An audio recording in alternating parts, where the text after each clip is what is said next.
विरोधिनि वासिनि विष्णुविलासिनि जिष्णुनुते भगवति हेशिति कण्ठकुटुम्बिनि भूरि कुटुम्बिनि भूरि कृते जय जय हे महिषासुरमर्दिनि रम्यकपर्दिनि शैलसुते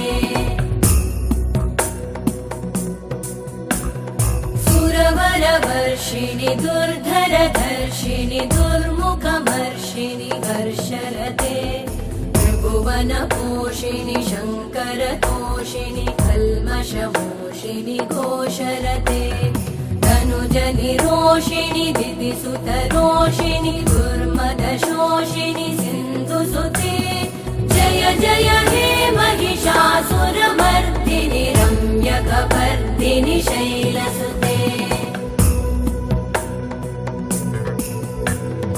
अयि जगदम्ब मदम्ब कदम्ब वनप्रियवासिनि हासरते शिखरि शिरोमणि तुङ्ग हिमालय शृङ्ग निजालय मध्यगते मधुमधुरे मधुकैटभगञ्जिनि कैटभभञ्जिनि रासरते जय जय हे महिषासुरमर्दिनि रम्यकपर्दिनि शैलसुते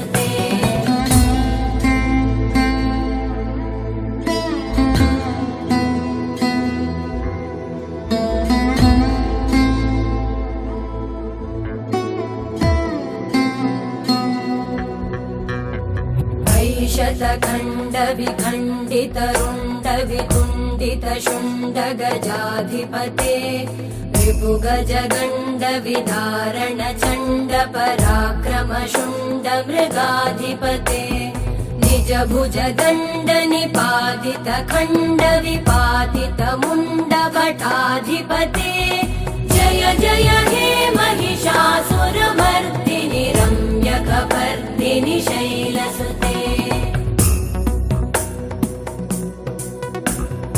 ऐरण दुर्मद शत्रुवधोदित दुर्धर निर्जर शक्तिभृते चतुर विचार धुरेण महाशिव दूतकृत प्रमथाधिपते दुरित दुरीह दुराशय दुर्मति दानव दूत कृतान्तमते जय जय हे महिषासुरमर्दिनि रम्यकपर्दिनि शैलसुते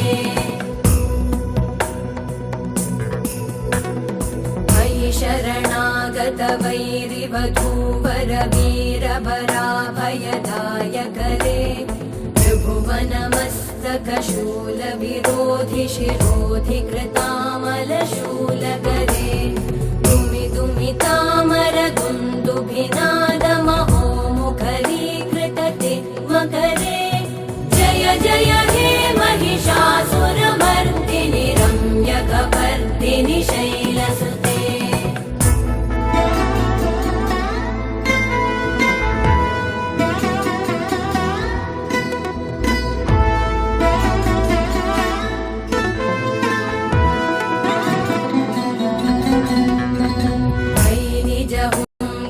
मात्र निराकृत धूम्र विलोचन धूम्रशते समर विशोषित शोणित बीज समुद्भव शोणित बीजलते शिव शिव शुम्भ निशुम्भ महाहवतर्पित भूत पिशाचरते जय जय हे महिषासुरमर्दिनि रम्यकपर्दिनि शैलसुते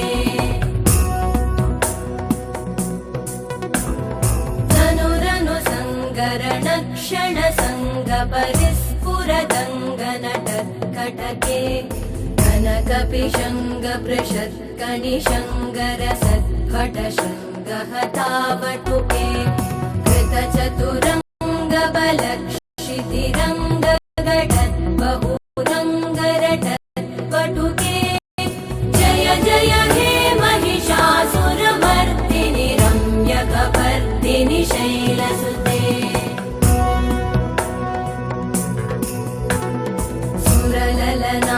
तथेयि तथेयि कृताभिनयोदर नृत्यरते कृतकुकुट कुतः कुकुतो गडदादिकतालकुतूहलगानरते मृदुकुटधुक्कुटदिन्दिमितध्वनिधीरमृदङ्गनिनादरते जय जय हे महिषासुरमर्दिनि रम्यकपर्दिनि शैलसुते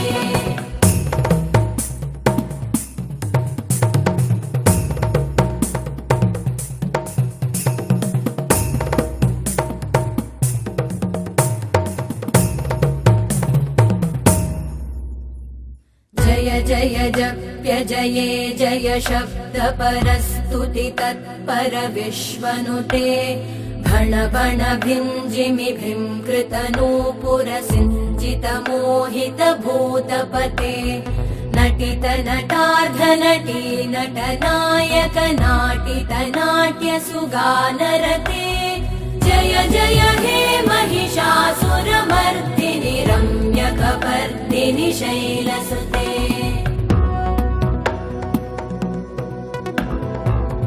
सुमन सुमन सुमन सुमन सुमनोहर कान्तियुते श्रुतरजनी रजनी रजनी रजनी रजनी करवक्त्रवृते सुनयन विभ्रमर भ्रमर भ्रमर भ्रमर भ्रमराधिपते जय जय हे महिषासुरमर्दिनि रम्यकपर्दिनि शैलसुते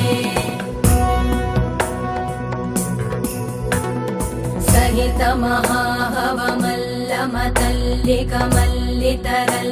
महाहवमल्लमतल्लिकमल्लितरल्लकमल्लरते विरचित वल्लिक पल्लिक मल्लिक भिल्लिक भिल्लिक वर्गवृते सितकृत पुल्लिस मुल्लसितारुण तल्लज पल्लव सल्ललिते जय जय हे महिषासुरमर्दिनि रम्यकपर्दिनि शैलसुते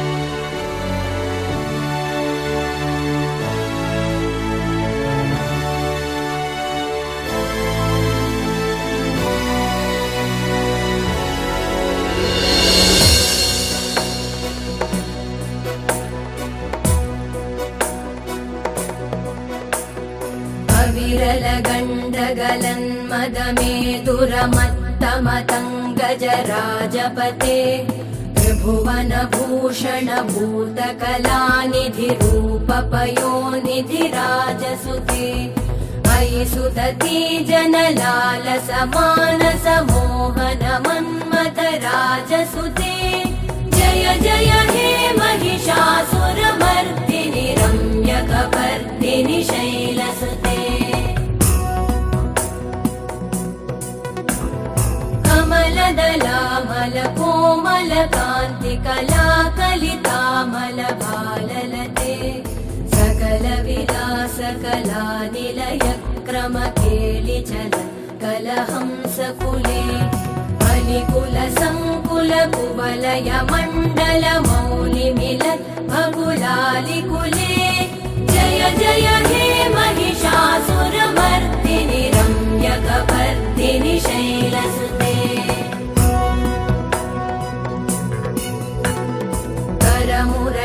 करमुरलीरववीजित पूजित लज्जित कोकिल मञ्जुमते मिलित पुलिन्द मनोहर गुञ्जित रञ्जित शैल निकुञ्जगते निज गुणभूत महाशबरी गण सद्गुण संवृत केलितले जय जय हे महिषासुरमर्दिनि रम्यकपर्दिनि शैलसुते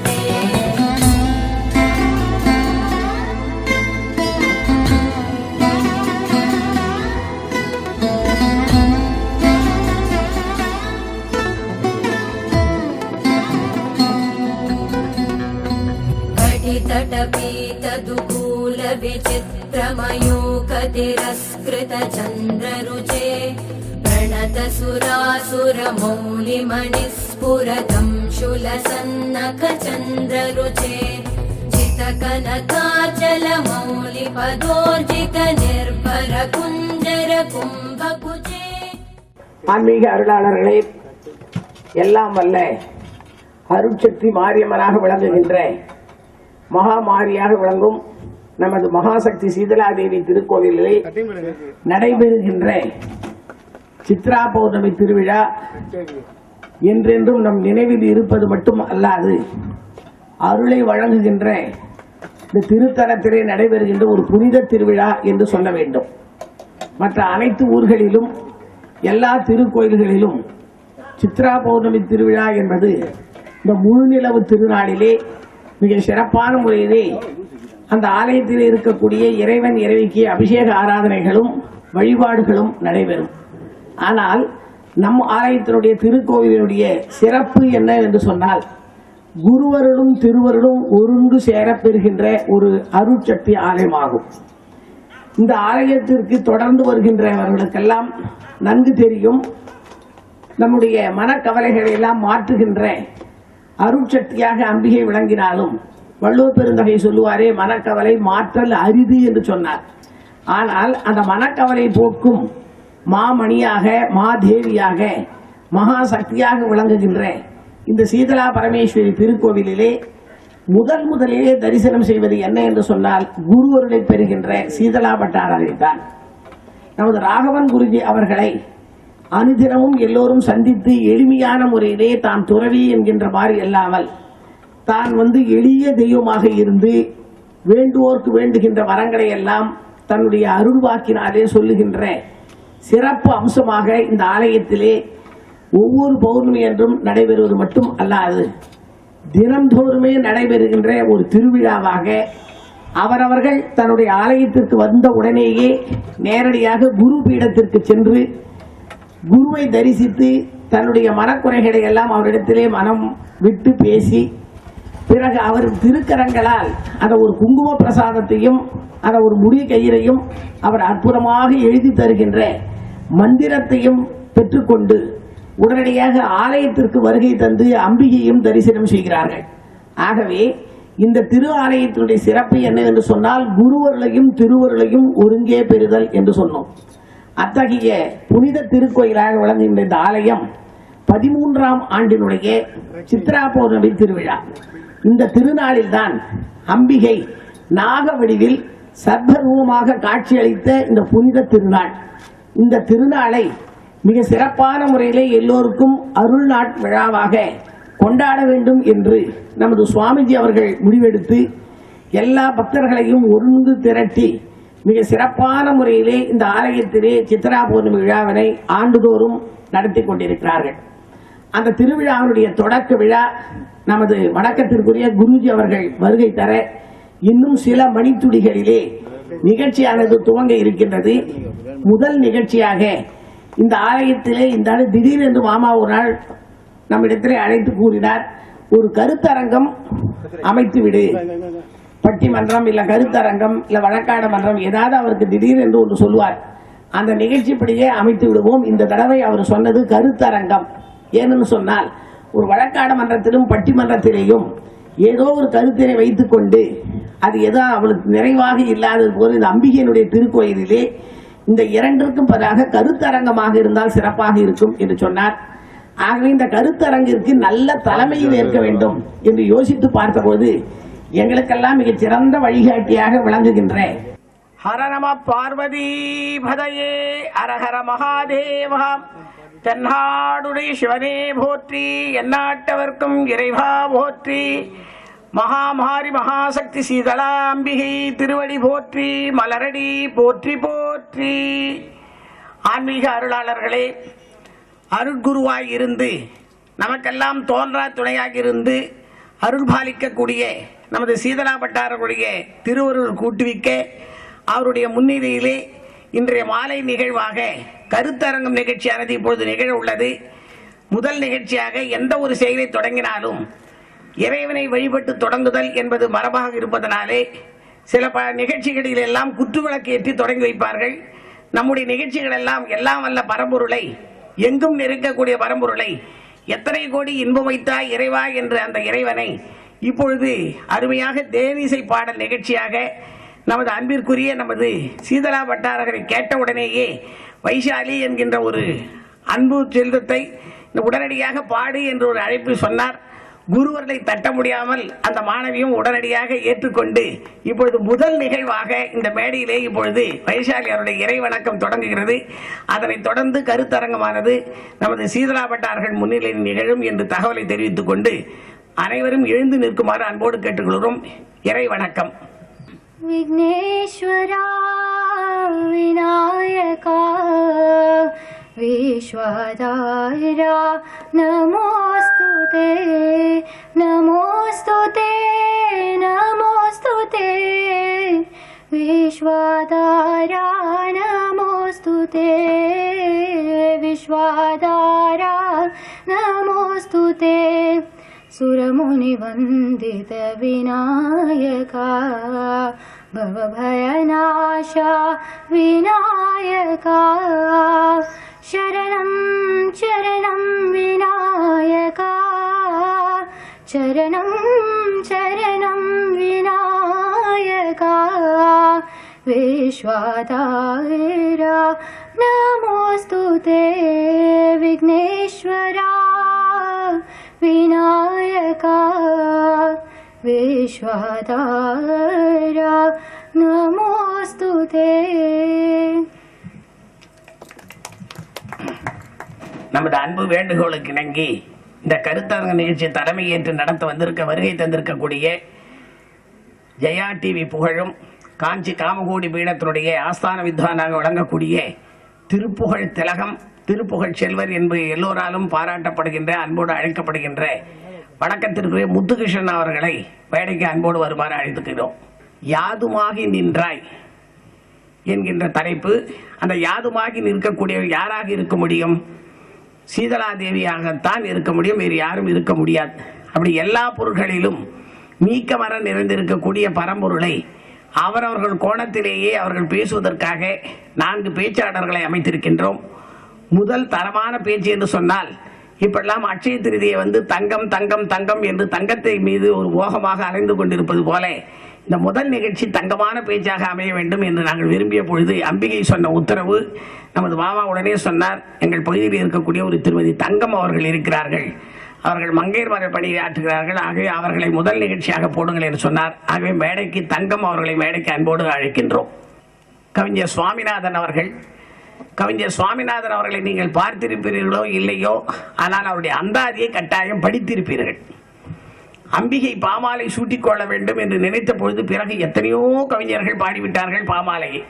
அதெல்லாம் மாமா குரு எடுத்து ஆசிரியர் பெற்றுக்கொண்டு பாடச் சொன்ன பொழுது முதல் பாடல் யார் பாடுகிறார்களோ அவர்களுக்கு தான் முத்தான அந்த அம்பிகையினுடைய அருளாசி உண்டு.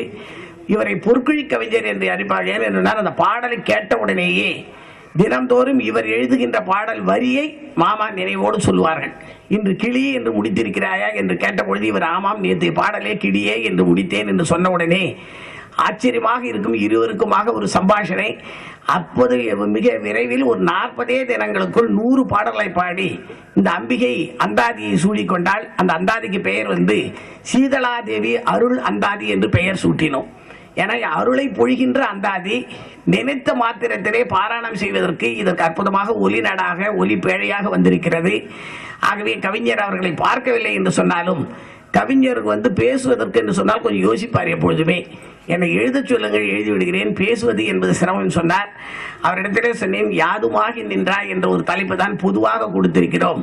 இந்த அந்தாதி எப்படி எழுதினீர்கள், என்ன உணர்வில் எழுதினீர்கள் என்பதை 4 பேர்களுக்கு கேட்கிற மாதிரி சொன்னால் அதுவே அந்த பராசக்தியினுடைய பரம்பொருள் கருணையை நாம் வியந்த மாதிரி இருக்கும் என்று சொல்லிக் கொண்டிருக்கிறோம். ஆகவே நமது அன்பு வேண்டுகோளுக்கு இணங்கி சொன்ன கவிஞர் சுவாமிநாதன் அவர்கள் மேடையை அலங்கரிக்க அன்போடு அழைக்கிறோம். அதற்கு அடுத்து வர இருக்கிறார்கள் கவிதாயினி தாரா கணேசன் அவர்கள். அதற்கு பிறகு நேரம் இருந்தால் ஏதோ மாமாவும் உத்தரவு கொடுத்தால் அடியேனும் கடைசியாக ஏதாவது 2 வார்த்தையை சொல்லுவதற்கு இந்த மேடையை அனுமதித்தால் பேசுகிறேன் என்று சொல்லிக்கொண்டு இப்பொழுது முதல் நிகழ்வாக இந்த கவியரங்கத்தை, இது கவியரங்கம் என்று நாங்கள் அழைப்பதை போட்டுக்கணும். இடையிலே கவியரங்கம் வரும். இந்த ஆலயத்திலே பணியாற்றுகின்ற ஒரு அன்பர், ஒரு கண்ணன் அவர்கள் இந்த சீதலா மீது திடீரென்று தன் மனதில் பட்டதை ஒரு கவிதையாக பாமாலையாக தொகுத்திருக்கிறார்கள். அது புத்தகமாக வெளியிட்டிருக்கிறார்கள். அது இடையிலேயே கவியரங்க நிகழ்ச்சியானது நடைபெறும் என்று சொல்லிக்கொண்டு நமது அன்பு வேண்டுகோளுக்கு இணங்கி குருவர்களை நாம் நேசிக்க அது திருவருளாக கூடும் என்று சொல்வது போல நமது குருவர்களுக்கு எளிமையான குருவர்கள் அதுதாங்க இந்த பகுதிக்கு இந்த ஆலயத்தினுடைய சிறப்பு என்னவென்று சொன்னால் நமது வணக்கத்திற்குரிய நமது ராக